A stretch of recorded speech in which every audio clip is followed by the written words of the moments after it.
Baik Bu Yuni, dari kasus kedua yang sudah disebutkan tadi, coba Ibu sebagai guru, bagaimana upaya optimalisasi komunitas belajar yang akan Ibu laksanakan pada kasus tersebut?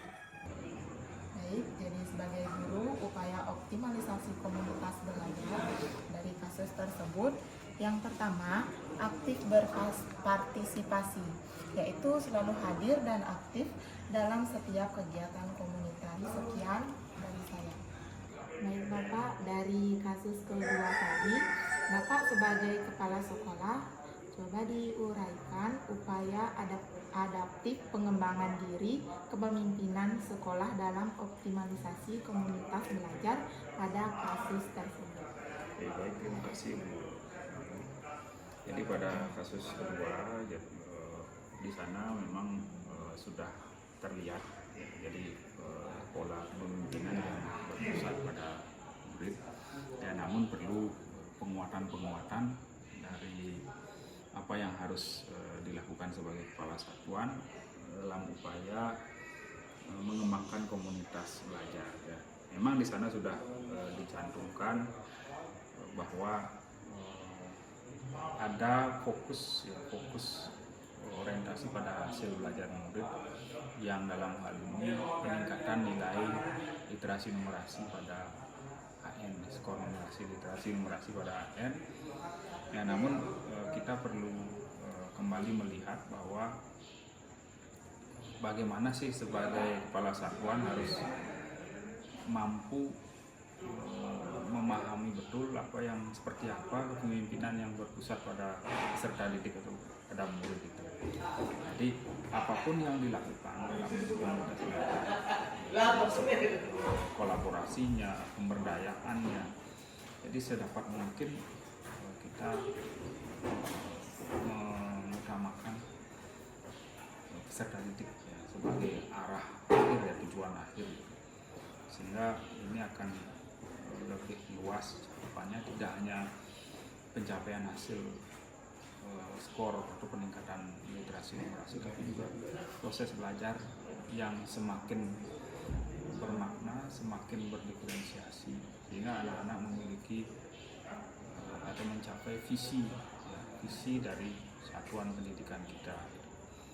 Nah, untuk itu sebagai kepala sekolah juga ini berperan penting dalam mengarahkan semua warga sekolah untuk selalu mengacu pada visi. Apapun yang dilakukan, semua warga sekolah, termasuk bagaimana memberikan layanan pembelajaran, layanan pendidikan, itu harus mengarah pada visi, apa yang menjadi visi dan indikator visi yang dituangkan dalam misi, termasuk juga tujuan sekolah, baik yang jangka pendek, jangka menengah maupun jangka panjang.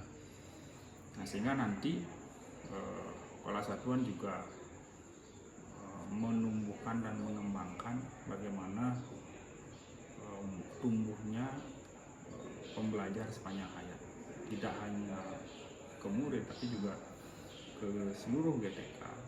Jadi bagaimana agar iklim masyarakat belajar yang sepanjang hayat itu tetap dengan mengutamakan kolaborasi. Jadi kita harus melakukan pendampingan dan mendukung bagaimanapun kondisi GTK kita yang variatif dengan memberikan pendampingan yang berbeda. Misalnya ada guru yang memulai di level 1 atau level 2, level 3, kita itu harus menyesuaikan, ya, sehingga nanti ketika memberikan layanan ke murid jadi lebih tepat sasaran. Dan jangan lupa, ya, sebagai kepala satuan juga harus melakukan evaluasi secara berkala, baik evaluasi di perencanaan, termasuk juga evaluasi ketika dalam proses pelaksanaan. Dan ini penting sekali, dalam pelaksanaan pun ketika ada hal yang harus dievaluasi, diperbaiki, ya sesegera mungkin bisa diperbaiki, itu dengan melihat pertimbangan-pertimbangan, dengan melihat efektivitas dari apa yang menjadi target.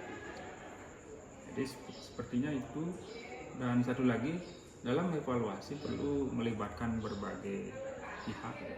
Tidak hanya kepala satuan dan GTK, bila pun kita bisa memberikan kesempatan kepada komite, kemudian mendengarkan apa yang dialami oleh murid, dan satu lagi tetap meminta arahan atau memohon arahan dari pengawas, dalam hal ini sebagai perpanjangan tangan dinas pendidikan. Ya, mungkin itu saja yang sekiranya bisa saya amalkan dari apa yang terjadi di kasus gua, yang mudah-mudahan memberikan gambaran lebih optimal untuk pengembangan komunitas belajar berikutnya. Ya.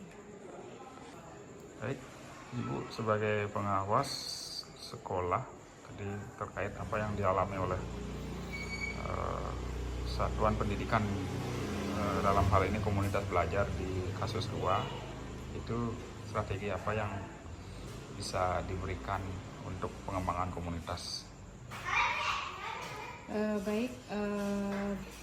Jadi saya sebagai pengawas, optimalisasi komunitas belajar di sekolah yang bisa saya lakukan itu yang pertama, tentunya memberikan pendampingan kepada kepala sekolah, rekan guru dalam merancang dan melaksanakan kegiatan komunitas yang ada di sekolah.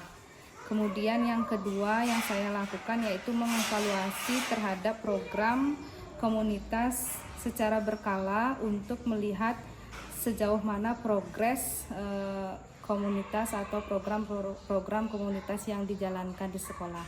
Mungkin itu yang bisa Tiang sampaikan. Terima kasih.